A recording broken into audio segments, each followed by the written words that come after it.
ஆன்மீக உலா நேயர்களுக்கு வணக்கம். நம்ம கூட ராஜநாடிகா பார்த்திபன் சார் இருக்காரு. வணக்கம் சார். வணக்கம்ங்க. நேயர்கள் அனைவருக்கும் வணக்கம் சார். இன்னைக்கு நான் கேட்க போற விஷயம் வந்து கொஞ்சம் பழைய டாபிக் தான். ஆனா இப்போ அதை பத்தி திருப்பி லைட்டா அங்கங்க பூம் ஆயிட்டே இருக்கு.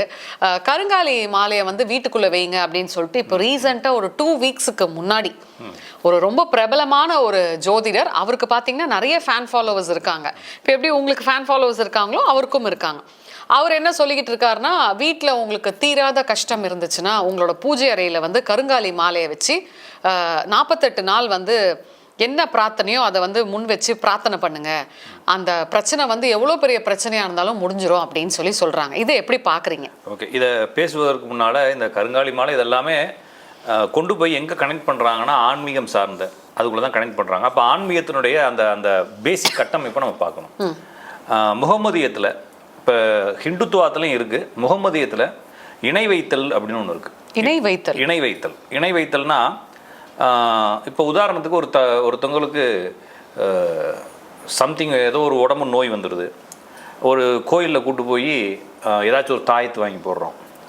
அப்போ அந்த தாயத்து என்னவா இருக்குது? ஒரு நம்பிக்கையாக தான் இருக்குது. ஒரு இறைவனுடைய ஆற்றலோ ஏதோ ஒரு வகையில் நம்ம கனெக்ட் பண்ணுது அப்படின்னு சொல்கிறாங்க. இது வந்து இறைவனுக்கு இணையாக எதையாச்சும் வச்சுக்கிறது. அப்போ இறைவன் மாதிரி அப்போ கருங்காலி இப்போ நம்மளுக்கு கஷ்டமாக இருக்குது அப்படின்னா, இப்போ இறைவன் ஒருத்தர் இருக்கார்ல, அவரை ஏன் நம்ப மாட்டீங்க? கருங்காலியை போய் நம்புறீங்க?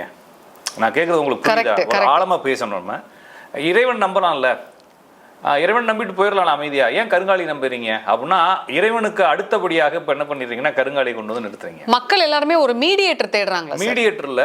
மீடியேட்டர்ன்றது வந்து நீங்கள் பூசாரி இந்த மாதிரி ஜோசிக்காரங்கள சொல்லலாம். மீடியம், ஓகேங்களா?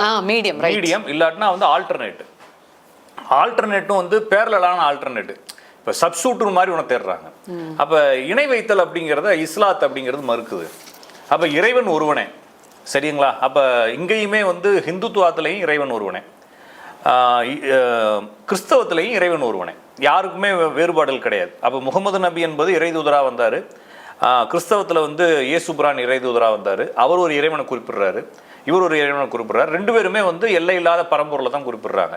ஹிந்துத்துவத்திலையுமே வந்து இதில் என்னன்னா, இறைவன் வந்தார் அப்படிங்கிறத, இறைவனுக்கு தூதராக வந்தார்ன்றதோட இறைவனே ஒரு கருத்தாக நம்மளுக்குள்ள வந்தார் அப்படின்றத வந்து இறைவனே நேரடியாக காட்சி தந்தது போல ஒரு கற்பனை தோற்றத்தை ஒரு அதெல்லாம் மாரல் ஸ்டோரி மாதிரி சொல்லி நம்மளுக்கு இறைவன் அப்படின்றவர் நம்மளை வழி நடத்துறாரு அப்படின்றதையும் சொல்றாங்க ஹிந்துத்துவத்தில். இதே மாதிரியே வந்து ஒவ்வொரு மதங்கள்லையும் ஏதோ ஒரு எல்லையில்லா அண்ட பேரண்டம், அது அதனுடைய எல்லை இல்லாத ஒரு மகத்துவத்தையோ ஆற்றலையோ ஒரு கடவுள் அப்படிங்கக்கூடிய விஷயத்தை குறிப்பிடுறாங்க. அப்போ நமது வாழ்க்கை எல்லாமே இதனுடைய கட்டுப்பாட்டில் இருக்கின்ற ஒரு பேசிக் நம்பிக்கை இருக்கு, ஓகேங்களா? இந்த நம்பிக்கை என்ன பண்ணுதுன்னா இணை வைத்தல்ங்கிறதுக்குள்ள போய் மாட்டிக்குது. அப்போ இறைவனுக்கு இணையாக எதுவுமே கிடையாது. அப்புறம் எப்படி நீங்க இணை வைக்க முடியும் இறைவனுக்கு? அப்ப தனக்கு ஊமை இது இல்லாதான் தாள் சேர்ந்தா இருக்குன்னு சொல்லி வள்ளுவர் எழுதுறாரு. அப்ப தமக்கு ஊமையே ஒரு ஒண்ணுமே இல்லாத ஒருத்தன் தான் வந்து இறைவன். அவனுக்கு ஊமையே கிடையாது, அவனுக்கு இணையும் கிடையாது. அப்ப கருங்காலி மாலைங்கிறத இவங்க என்ன குறிப்பிடுறாங்கன்னா இணை வைத்தல் குறிப்பிடுறாங்க. இது வந்து எல்லா மார்க்கங்களும் தடை செய்கிறது. நான் சொல்றது புரிஞ்சுக்குங்க. இங்க மார்க்கத்தின் அடிப்படையில் தான் இவங்க இதை செய்யறாங்க.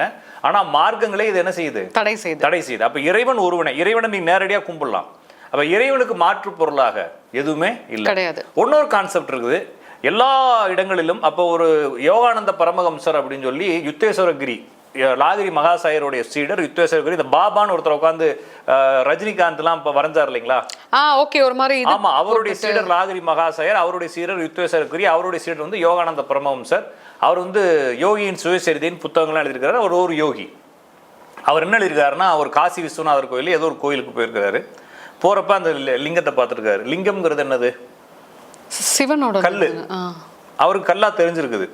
அப்ப என்ன நினைக்கிறாருன்னா, அண்ட பேரண்டத்துல ஆட்சி அதிகாரத்தில் இருக்கிறவனுடைய இறைவனை கொண்டு வந்து நம்ம கல்லுக்குள்ள போய் பார்க்கலாமா அப்படின்னு சொல்லி தோணி இருக்கு. உடனே கும்பிடாம போயிட்டார். அப்ப எல்லாத்துக்குள்ளேயும் அப்படி பார்க்கல. ஒன்னொருத்தர் போய் சொல்றாரு. அப்ப சொல்றப்ப நான் கல்லெல்லாம் போனேன். அப்ப எல்லாத்துலயும் இறைவனை பார்க்க தெரிந்தவனுக்கு கல்லுல பார்க்க தெரியாதான்னு ஒருத்தர் கேட்கிறாரு. அப்ப அவருக்கு ஒரு மாதிரி சுருக்குங்குது. அப்ப நான் திருப்பி சொல்றது, அப்ப கருங்காலி மாலையில இறைவன் இல்லையான்னு என்கிட்ட கேட்கக்கூடாது. எல்லாத்துக்குள்ளேயும் இறைவன் இருக்காரு, நம்மளுடைய சிந்தனைக்குள்ளேயும் இறைவன் இருக்காரு.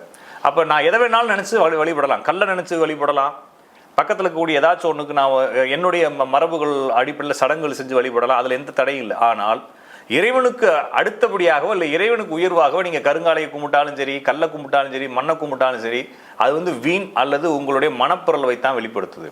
அப்போ கருங்காலையை வச்சு கும்பிட்டாலாம் நான் பெரிய ஆள் ஆயிடுவேன்னா அவனால் முடியாது. அப்போ என்ன செஞ்சுருக்கணும்னா, நம்ம ஸ்கூலில் படிக்கிறப்ப எல்லாரும் ஸ்கூல் படிக்காதீங்க, எல்லாரும் கருங்காலி மாலை செய்ய கற்றுக்கங்கன்னு சொல்லி எல்லாரும் சொல்லி கொடுத்துருக்கணும் இல்லைங்களா? அப்போ நான் அடிக்கடி சொல்லுவேன், ஜோசிக்காரங்கெல்லாம் கோடீஸ்வரன் ஆகிறதுக்கு ஒரு ஜோசிக்கார் வழி சொல்கிறார், திருச்செந்தூர்ல போய் மல்லாக்கப்படுத்துங்கிறார். ஓகேங்களா? அப்படித்தான் சொன்னார். திருச்செந்தூர் போய் மல்லாக்கப்படுத்து நிலவை பார்த்துக்குங்க, காலையில் எழுந்திரிச்சு குளிச்சுட்டு வீட்டுக்கு போனீங்கன்னா கோடீஸ்வரன் ஆயிடலாம் ஒரு மாதத்துலன்னு சொல்கிறாரு. அப்புறமா அவரே என்ன சொல்கிறாருன்னா, வாஸ்துல இந்த பக்கமாக பெட்ரூம் வைங்க, இந்த பக்கமாக டாய்லெட் வைங்க, பெரிய ஆளாயிரலாங்கிறாரு. அவர் என்ன சொல்றாருன்னா, முருகனுக்கு அபிஷேகம் பண்ணுங்கிறாரு. அப்போ ஒவ்வொருத்தவங்களும் ஒவ்வொன்று சொல்றாங்க. ஒருத்தர் வந்து பஜ்ஜி சாப்பிடுங்கிறாரு, ஒருத்தர் வாழைப்பழத்தை சாப்பிடுங்கிறாரு, ஒரு ஆள் அந்த கோயிலுக்கு போங்கிறான், ஒரு ஆள் இந்த கோயிலுக்கு போங்கிறான். அப்ப நான் என்ன சொல்றேன்னா, அப்ப கோடீஸ்வரன் ஆகிறதுக்கு ஜோசிக்காரன் வழி தெரிஞ்சிருச்சுல, அவன் பையன் என்ன செஞ்சிருப்பான்? அவன் கோடீஸ்வரன் ஆக்கியிருப்பாங்க. அவன் ஏன் படிக்க வைக்கிறான்? அங்க மட்டும் தெளிவாயிடுறாங்க. அவன் மட்டும் தெளிவா படிக்க வைக்கிறான், காலேஜுக்கு அனுப்புறான், கல்யாணம் எல்லாமே பக்காவா பண்றான். சரிங்களா? பேங்க்ல லாக்கர்ல பணம் வைக்கிறான், பேங்க் பணம் வைக்கிறான், உழைக்கிறான், வேலைக்கு அனுப்புறான், பிள்ளைகளை எல்லாமே பக்காவா டிசைட் பண்ணிட்டு செஞ்சுட்டு உங்களை மட்டும் கோடீஸ்வரன் ஆகிறதுக்கு கோயிலுக்கு போகணும்னா, அப்ப நீ யார் பைத்தியக்காரன் நினைச்சிட்டு இருக்கான்? கேட்கிற நம்ம தான் சார். அப்ப நம்ம தெளிவா இருக்கணும். நான் திருப்பி சொல்றது, இறைவன் அப்படிங்கிறதுக்குள்ள நம்ம போக வேணாம். இறை அப்படிங்கிறது மிகப்பெரியது. அதை நம்மளால கற்பனை செய்யவோ, வர்ணிச்சு பேசவோ, இல்லைன்னா அதை பத்தி விவாதம் பண்ணவோ, விமர்சனம் பண்ணவோ நம்மளுக்கு தகுதியோ இல்லைன்னா தெரியவோ தெரியாது. அப்போ இறைவன்ட்ட நான் கேட்கறது தப்பா? எனக்கு மேலே ஒரு ஆற்றல் இருக்கு, கேட்கறதா தப்பே இல்லை. அதுக்கு கருங்காலியை கொண்டு போய் தான் கேட்கணுமான்ற கேள்வி எனக்கு. அப்போ நீங்கள் வந்து வெறுங்கையில் அப்போ இல்லாதவனுக்கும் இறைவன் தானே. அப்போ ஒருத்தனுக்கு பூ வாங்கி போட்டு தான் வழிபடணுன்ற அவசியம் இல்லை. ஒரு இலையை பிச்சு போட்டால் கூட அது வழிபாடுன்னு தான் சொல்கிறாங்க. சரிங்களா? நான் என்கிட்ட பூ வாங்குறதுக்கோ அது வாங்குறதுக்கோ வழி இல்லை. எனக்கு ஏதாச்சும் செய்யணும்னு தோணுது, மேலே இருக்கக்கூடிய இலையை ஏதாச்சும் ஒன்று தூக்கி போட்டு வேண்டுனா கூட அது பெரிய ஒரு படையலாக இறைவன் எடுத்துக்குவாருன்னு சொல்கிறாங்க. அப்போ இன்னும் நீங்கள் 63 நாயன்மார்கள் கதையிலலாம் பார்த்தீங்கன்னா, ஒரு ஒரு 2 காட்டுவாசிகள் இருக்காங்க. அந்த காட்டுவாசிகள் வந்து ஒரு மலைக்கு கீழே ஒரு ஏதோ பண்ணிலாம் இது பண்ணி சாப்பிட்றப்ப இவனுக்கு தோணுது, மேலே ஒரு சிவலிங்கம் இருந்துச்சுல, அதுக்கு பசிக்கும்லன்னு தோணுது இவனுக்கு. அப்போ என்ன செய்யறான்னா, பன்னிக்கறியை தான் செய்யறாங்க, செஞ்சு கையில் அள்ளிக்கிறான். கையில் அள்ளிட்டு அந்த சிவனுக்கு போடணும். சாப்பிட்றப்ப ஒரு தண்ணி தெவிக்கும்ல, அப்போ என்ன செய்யறது? அப்போ தண்ணி தெவிக்கல, நம்ம சாப்பிட்றப்ப தண்ணி தெவிக்கல, சாமிக்கு சாப்பிட்றப்ப தண்ணி தெவிக்கும்ல, பாட்டில் இல்லை. அப்போ என்ன செய்யறான்னா, வாயில தண்ணி எடுத்து ஊற்றிக்கிறான். ஓகேங்களா? அந்த சிவலிங்கத்துக்கு பன்னிக்கறியை போட்டு தண்ணியை வாயிலேருந்து தெளிச்சு சாப்பிட்றான். இப்போ என்னன்னா, அப்போ அதை பார்த்துட்டு டெய்லி எலும்பு துண்டுகளாக இருக்கு அதை சுற்றி. அப்போ அந்த டெய்லி அதை கிளீன் பண்ணி அதை இது பண்ணுறவர் வந்து பார்த்துட்டு இறைவன்ட்ட மன்றாடுறார், என்னங்க நீங்கள் வந்து சைவ ஒரு நபர், நீங்கள் உங்களை சுற்றி எலும்பு துண்டுகள் இருக்கு, அப்போ அதை நிறுத்தலாமா அப்படின்றப்ப, நாளைக்கு ஒளிஞ்சிருந்து பாரு அப்படின்றப்ப போனோடனே பார்த்தோன்னா எலும்பு கறி போடுறான், கண்ணுலேருந்து ரத்தம் வருது. எதுலேருந்து? அந்த சிவலிங்கத்தினுடைய கண்ணுலேருந்து ரத்தம் வருது. சரிங்களா? அப்போ கண்ணு கெட்டு போயிடுச்சு அப்படின்னோடனே என்ன செய்யறான்னா, அம்பை எடுத்து கண்ணை நோண்டி ஒரு கண்ணை வைக்கிறான். அடுத்த கண்ணுலேருந்து ரத்தம் வருது. உடனே என்ன செய்யறான்னா, அந்த கண்ணை நோண்டி வைக்கணும். அந்த கண்ணை நோண்டினா 2 கண்ணும் தெரியாதுல்ல. அப்போ காலை தூக்கி சிவலிங்கத்துக்கு மேலே வச்சுக்கிட்டு காலை வச்சு அந்த கண்ணு இருக்கிற இடத்த கண்டுபிடிச்சி வச்சுக்கிட்டு கண்ணை நோண்டி காலை தடவி வைக்கிறான். அப்போ 2 கண்ணும் தன்னுடைய கண்ணை பிச்சு வைக்கிறான் சிவலிங்கத்துக்கு. இப்போ இந்த நம்பிக்கை உங்களுக்கு என்னன்றது புரியுதா? இப்போ இந்த நம்பிக்கை எப்படி இருக்குது? நம்மளுக்கு காசு வேணுன்றதுக்காக கருங்காலியை கொண்டு வந்து வீட்டில் வைக்கிற நம்பிக்கை எப்படி? எது இறை நம்பிக்கை? ஃபர்ஸ்ட் தான் சார். அப்போ நம்ம என்ன செய்யறோம்னா, இறைவனுக்கு மேலாக வேற பொருள்களை நம்ம மதிக்கிறோம். நம்மளுக்கு அது தேவையில்லை. இறைவனுக்கு மேலே எந்த பொருளும் கிடையாது. நம்ம இறைவன்ட்ட நேரடியாக பேசுகிறோம். கோயிலுக்கு போக வேண்டியதில்லை. நீங்கள் தனியாக இருக்கும்போது இறைவன் எல்லா இடத்துல தான் நிரம்பி இருக்கிறார். ஒரு பொருளுக்குள்ளேயோ ஒரு இடத்துலையோ எதுலையுமே இல்லை. அப்போ நீங்கள் எங்கேருந்து வேணாலும் உங்களுடைய ரெக்வஸ்ட்டையோ உங்களுடைய வேண்டுதலையோ எதை வேணாலும் நீங்கள் என்ன செய்யலாம். நீங்கள் வாய் திறக்காம கூட மனசுக்குள்ளே பேசினாலும் அவர் கேட்கும்ல, பேசிட்டு நீங்கள் உங்களுக்கு தேவையை வைக்கலாம். அது மட்டும் இல்லாமல் நம்ம என்ன நினைக்கிறோன்னா, இப்போ ஒரு பையனை கொண்டு போய் காலேஜில் ஸ்கூலில் சேர்க்குறோம். அந்த ஸ்கூலில் சேர்க்குறப்ப அந்த 5வது படிக்கக்கூடிய பையனுக்கு வேற ஒன்று மேலே ஆர்வம் இருக்குது, விளையாட்டு மேலே ஆர்வம் இருக்குது. அப்போ என்ன செய்கிறாங்கன்னா, நல்ல விளையாட்டு, ஃபுட்பாலில் நல்ல ஒரு பவரான ஆளாக வரான் அப்படின்னு சொல்லி எல்லாருக்கும் தெரியுது. அப்போ அந்த பிரின்ஸ்பாலும் அவங்க அப்பா அம்மா என்ன செய்கிறாங்கன்னா, ஃபுட்பால் கோச் கொடுத்துட்டு படிப்பை தொடர வைக்கிறாங்க. இப்போ படிப்பை தொடர வைக்கிறது சரியா தப்பா? தொடர வைக்கணும். ஆனால் அந்த பையனுக்கு வந்து இது பெரிய தொந்தரவாக இருக்குது. ஏன் சார்? அவனுக்கு இப்போ படிக்க விருப்பம் இல்லை.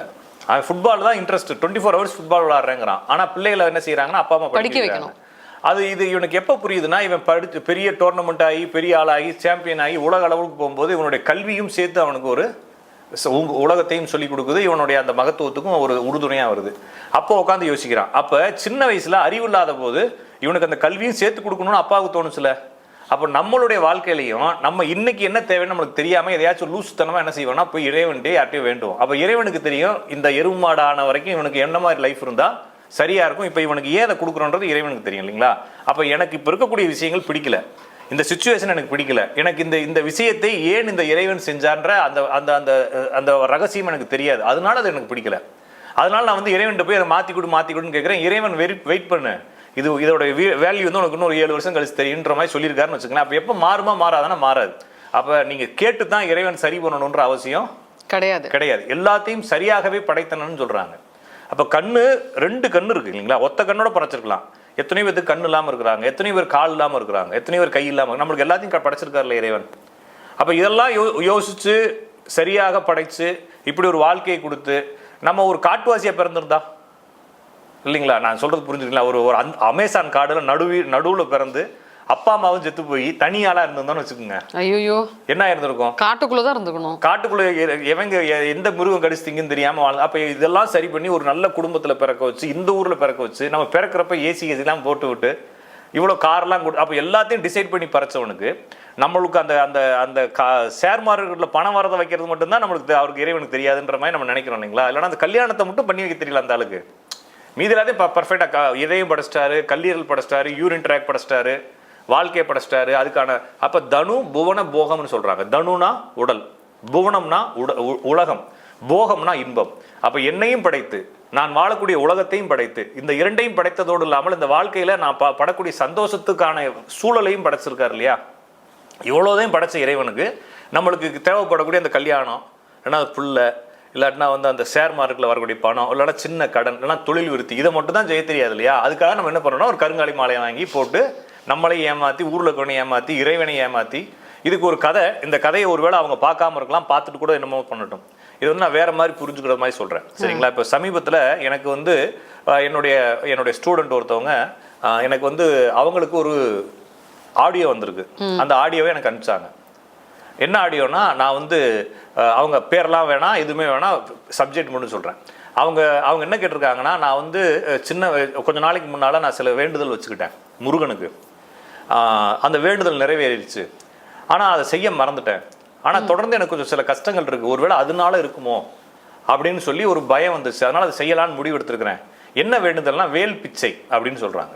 வேல் பிச்சை? ஆமாம், பிச்சை எடுத்து வேலை சாற்றுவதாக, முருகனுக்கு சாற்றுவதாக வேண்டியிருக்கிறாங்க. அதாவது இவங்க யாசகம் கேட்டு அந்த காசுல வேல் வாங்கி பிச்சை எடுத்து போய் வேலை கொண்டு போய் அங்கே முருகனுக்கு சாத்துறதா வேண்டிக்கிறாங்க. பிச்சை, அது பேர் வேல் பிச்சை அப்படின்னு யாரோ சொல்லி கொடுத்துருக்காங்க, அதை செஞ்சுருக்கிறாங்க. இப்போ இவங்க நடந்துருச்சு. இப்போ இவங்க என்ன கேட்குறாங்கன்னா, வாட்ஸ்அப்பில் மெசேஜ், வாய்ஸ் மெசேஜில், இது வாய்ஸ் மெசேஜை டைப் பண்ணி ஊருக்கெல்லாம் அனுப்புறது போல இருக்குது.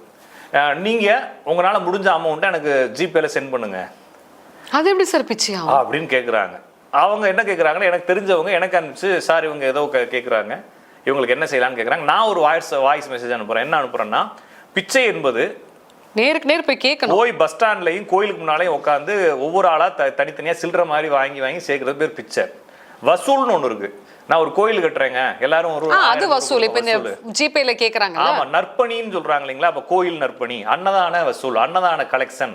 அப்போ நீங்க கலெக்ஷன் பண்ணணும்னு வேண்டிக்கிட்டீங்களா, பிச்சை எடுக்கணும்னு வேண்டிக்கிட்டீங்களா அப்படின்ற கேள்வி ஒன்று இருக்கு. அப்போ நீங்க வந்து பிச்சை எடுக்கணும் வேண்டாம், ப்ராப்பரா பிச்சை எடுங்க, சரிங்களா அப்படின்னு சொல்லி மெசேஜ் அனுப்புறாங்க. உடனே இவங்க அதை ஷேர் பண்ணிட்டாங்க. அவங்களுக்கு ஷேர் பண்ணி அந்த அம்மா அனுப்பிச்சு, சார் சொல்றதை கேட்டால் நல்லா தான் இருக்குது, ஆனா நம்ம இஷ்டம் தானே, நம்ம யார்ட்டாச்சும் வாங்கி தானே போடணும். அப்போ என்னன்னா, இவங்க யாரை ஏமாத்துறாங்க?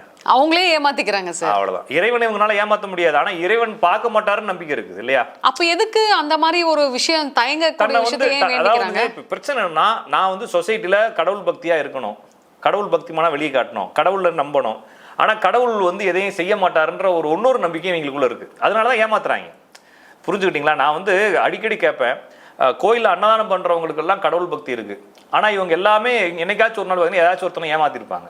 அப்ப கடவுள் பக்தி இருந்தால் ஏமாத்திருக்க கூடாதுல்ல, சரிதானே? எல்லா இடத்துலையும் கடவுள் இருக்கார். அப்படிங்கிறப்ப ஒரு ஏமாத்தப்பட்ட மனிதனுடைய உடம்புக்குள்ள அந்த கடவுள் இல்லையா, அவனுடைய உயிருக்குள்ள அந்த குடும்பத்துக்குள்ள கடவுள் இல்லையா?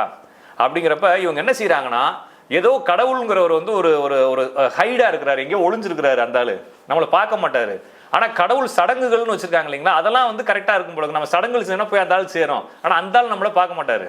அதனால நம்ம என்ன வேணாலும் செய்யலான்ற மாதிரி மைண்ட் செட் வச்சுக்கிட்டு, அப்போ ஒருத்தர் திருடிட்டு கொஞ்ச நாள் கழிச்சு அவன் போய் கோயிலுக்கு அன்னதானம் பண்றான். அப்ப இது டேலி ஆயிடுச்சு. அப்ப இது என்ன கணக்கு? அப்ப கடவுள் மன்னிப்பாருன்னு சொல்றாங்க. கடவுள் எப்படி மன்னிப்பாரு? ஆன்மீக உலா சேனலை பாருங்க, மறக்காம லைக் பண்ணுங்க, ஷேர் பண்ணுங்க, சப்ஸ்கிரைப் பண்ணுங்க.